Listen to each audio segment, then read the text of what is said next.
అమరావతి ఇప్పుడు మళ్ళీ అందరి దృష్టి అమరావతి మీద పడింది. గత 5 సంవత్సరాల్లో ఏ విధంగా అమరావతి మూలబడిందో మనం చూసాము. మళ్ళీ చంద్రబాబు నాయుడు గారి ప్రభుత్వం వచ్చిన తర్వాత కొత్త ఆశలు అందరికైతే కలిగాయి. అంటే ఫస్ట్లో ఉన్నంత మార్కెట్ అంటే ప్రభుత్వం వచ్చిన తర్వాత ఒక 3 నెలలు మార్కెట్ అయితే ఫిక్స్ స్టేజ్కి వెళ్ళిపోయింది. తర్వాత కాస్త మళ్ళీ మార్కెట్ స్లో డౌన్ అయిపోయింది, కానీ రేట్లు అయితే తగ్గలేదు. కానీ ఇప్పటికీ ఇన్వెస్ట్ చేయడానికి చాలామంది ఎదురు చూస్తూ ఉన్నారు. కాబట్టి ఏంటంటే అక్కడ ఎలాంటి డెవలప్మెంట్ జరుగుతాయి, ఫ్యూచర్లో ఎలాంటి ప్రాజెక్టులు రాబోతున్నాయి చూసుకొని ఇన్వెస్ట్ చేయడానికి చాలామంది ఎదురు చూస్తున్నారు. దాంతోపాటు ఒకవేళ రేపు పరిస్థితులు మారిస్తే మా పరిస్థితి ఏంటి అనే ఆలోచనలు కూడా కొంతమంది ఉన్నారు. మొత్తం గ్రౌండ్ లెవెల్లో ఇవన్నీ పరిశీలిస్తామంటే అమరావతి మార్కెట్ గురించి మీరు ఏం చెప్తారు, రియల్ ఎస్టేట్ మార్కెట్ గురించి? అండి, ఇప్పుడు మీరే అన్నారు ఆంధ్రుల కలల రాజధాని అమరావతి అని. ఆంధ్రప్రదేశ్కి అయితే ఒక రాజధాని కావాలి, అది అమరావతి.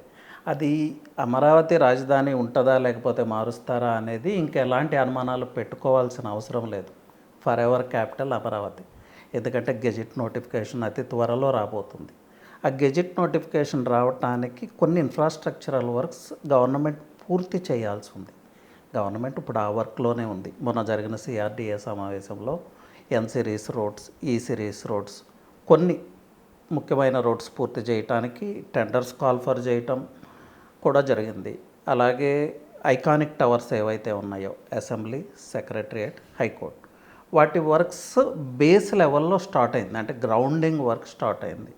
మెగా లాంటి పెద్ద కంపెనీస్ ఈ వర్క్స్ చేస్తూ ఉన్నాయి.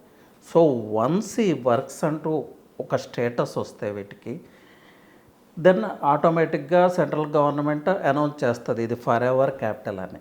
సో రాజకీయంగా ఎలాంటి పరిస్థితులన్నా రావచ్చు, కానీ ఏ ముఖ్యమంత్రికి కూడా ఇంకా దీన్ని మార్చే అవకాశం అయితే లేదు. ఇప్పుడు చంద్రబాబు నాయుడు గారు చేస్తున్న పని అదే. సో అమరావతి సెక్యూర్డ్ అండి. అయితే మీరు అన్నట్లు ప్రజల్లో భయాలు ఉండటం చాలా కామన్. ఎందుకంటే ఇంతకుముందు ఇన్వెస్ట్ చేశారు, కొంత ఇబ్బంది పడ్డారు, ప్రత్యేకంగా భూములు ఇచ్చిన రైతులు, కొంత భయం ఉంటుంది. బట్ ఆ భయం పోవటానికి కొంత టైం పడుతుంది. అదే అడ్రస్ చేస్తూ ఉంది ఇప్పుడు గవర్నమెంట్ కూడా. ఇకపోతే సిఆర్డిఏ సమావేశంలో ఎలాంటి అనౌన్స్మెంట్స్ చేశారు, ఎలాంటి నిర్ణయాలు తీసుకున్నారంటే ఇంకొక 24,000 acres ఆఫ్ ల్యాండ్ రైతుల దగ్గర నుంచి ఎక్వైర్ చేయాలని ఒక నిర్ణయం తీసుకున్నారు. ఫైనల్ టార్గెట్ ఏంటంటే 1 lakh acres అమరావతి రీచ్ అవ్వాలి. కానీ ఇక్కడే అతిపెద్ద సమస్య వచ్చి పడింది.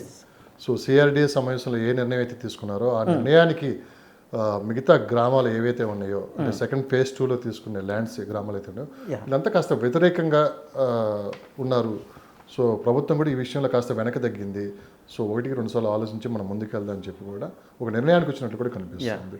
ఎందుకంటే మొదటి దశలో జరిగిన ఆ రోజు ప్రభుత్వం మాత్రం గందరగోళ పరిస్థితులు నెలకొంటాం, భయాందోళనలు అయితే ఇంకా ఉన్నాయి. అలానే మొదటి ఫేజ్లోకి మీరు అన్ని చేసిన తర్వాత చూపిస్తే అంటే ఏమేమి వర్క్స్ జరిగాయి, ఏం ప్రాజెక్టులు వచ్చాయని ఇవన్నీ చూపించగలిగితే నెక్స్ట్ ఫేజ్ 2కి ఈజీగా వెళ్ళిపోవచ్చు అని చెప్పి కూడా మంత్రివర్గాల్లో కూడా కొంతమంది ముఖ్యమంత్రి గారు చెప్పినట్టు కూడా మనం విన్నమాట. మీరు అనేది వాస్తవం అండి. సాక్షాత్తు ఉప ముఖ్యమంత్రి గారు కూడా కొంత దీన్ని వ్యతిరేకించినట్లు కనపడుతుంది. బట్ అండి లక్ష్మణ్ గారు, ల్యాండ్ ఎక్విజిషన్ ఎక్కడైనా తీసుకోండి, మన తెలంగాణలోనే తీసుకోండి. 4th సిటీ ల్యాండ్స్ కావచ్చు, ఎయిర్పోర్ట్ ల్యాండ్స్ కావచ్చు, రీసెంట్గా లగచర్లలో ఎక్కడ ల్యాండ్ ఎక్విజిషన్ చేసినా వ్యతిరేకతే వస్తుంది. అండి ల్యాండ్ ఎక్విజిషన్ ఎప్పుడు ఎలా ఉంటుందంటే చాక్లెట్ అండ్ స్టిక్ మెథడ్ ఉంటుంది. మనకి ఈ చాక్లెటే కనిపిస్తూ ఉంటుంది, వెనకున్న స్టిక్ కనిపించదు. సో భూమి ల్యాండ్ తీసుకోవాలంటే గవర్నమెంట్ మంచిగానో చెడుగానో ఎలాగైనా ఆ ల్యాండ్ తీసుకుంటుంది. తెలంగాణలో అదే జరుగుతుంది, ఆంధ్రాలో కూడా అదే జరుగుతుంది. ఆంధ్రాలో అదే జరుగుతుందనే మాట నేను వ్యతిరేకిస్తాను. ఎందుకంటే అనేది రైతులు ఇష్టపూర్వకంగా ఇచ్చిన మాట వాస్తవం. సో 1-2 సంఘటనలు చిన్న చిన్నవి జరుగుతూ ఉంటాయి. అంత పెద్ద ల్యాండ్ మనం తీసుకునే ముందు కామన్గా కొన్ని విలేజెస్ కావచ్చు కొంత వ్యతిరేకత వ్యక్తపరచడం అది కామన్. మొదటి దశ అయితే మటుకు చాలా సానుకూలంగానే జరిగింది. తర్వాత ప్రభుత్వం మారటం వల్లే ఇది సమస్యలను వచ్చి పడ్డాయి. కానీ అదే కానీ కంటిన్యూ అయితే ఈరోజు అమరావతి ఒక రూపురేఖకి అమరావతి ఇలా ఉంది అని చూపించడానికి ఒక అవకాశం ఉండేది. అలాంటి అవకాశాన్ని మనమే పాడు చేసుకున్నాము అని నేను అంటాను. మీరే చెప్తున్నారు చిన్న చిన్న సమస్యలు ఫస్ట్ ఎక్విజిషన్లో కూడా వచ్చినాయని. ఇప్పుడు సెకండ్ ఎక్విజిషన్లో కూడా ఇవి చిన్న చిన్న సమస్యలే కావచ్చు కదా. ఎక్కడైనా కొంత వ్యతిరేకత ఉంటుంది. దాన్ని మంత్రులు ఎలా కన్విన్స్ చేస్తారు, సిబిఎన్ ఎలా కన్విన్స్ చేస్తారు, కొంత విజిబుల్ డెవలప్మెంట్ వచ్చిన తర్వాత దాన్ని చూపించి మేబీ ఒక 6 months 1 year తర్వాత దాన్ని ఎక్వైర్ చేస్తారా అనేది secondary thing. But land acquisition అయితే చేస్తారు. ఇప్పుడు మిస్ అయింది ఏంటంటే ట్రస్ట్ ఫ్యాక్టర్ అండి, కాన్ఫిడెన్స్. అమరావతి అనేది చాలా ఒడిదుడుకులు చూపించింది. ఒకప్పుడు స్కై ఇస్ ద లిమిట్ అన్నట్లుగా ఉంది. ఒక 50,000 మంది వర్కర్సు, హెవీ మిషనరీ. అమరావతి అనేది ఒక డిఫరెంట్ లెవెల్లో ఉండేది. లాస్ట్ 5 years ఏం జరిగింది, మనం కూడా వీడియోస్ చేసాం. ఒక గోస్ట్ సిటీ లాగా మారింది. అవును. సో భూములు ఇచ్చిన రైతులకి న్యాచురల్గా భయం ఉంటుంది. ఇప్పుడు ఆ ట్రస్ట్ ఫ్యాక్టర్ క్రియేట్ చేయటానికి కదా ఇప్పుడు చంద్రబాబు నాయుడు గారు ఈ సిరీస్ రోడ్స్ అయినా, ఐకానిక్ టవర్స్ అయినా, సిఆర్డిఏ బిల్డింగ్ అయినా, అండర్ గ్రౌండ్ ఇన్ఫ్రాస్ట్రక్చర్ అయినా ఇన్ని వర్క్స్ ఒకేసారి ఎందుకు స్టార్ట్ చేశారు?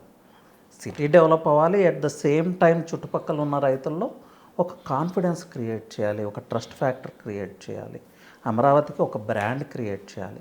అప్పుడు రైతులు ల్యాండ్ ఇవ్వడానికి ముందుకు వస్తారా లేదా మీరే చెప్పండి. So it may take time అండి, కానీ ఎక్విజిషన్ జరుగుతుంది. రైతులకు లాభసాటి, ఎస్ మనం నమ్మొచ్చు, అమరావతి ఇంకా చేంజ్ అవ్వదు అన్న కాన్ఫిడెన్స్ వచ్చిన రోజు రైతులు స్వచ్ఛందంగా ముందుకు వస్తారు.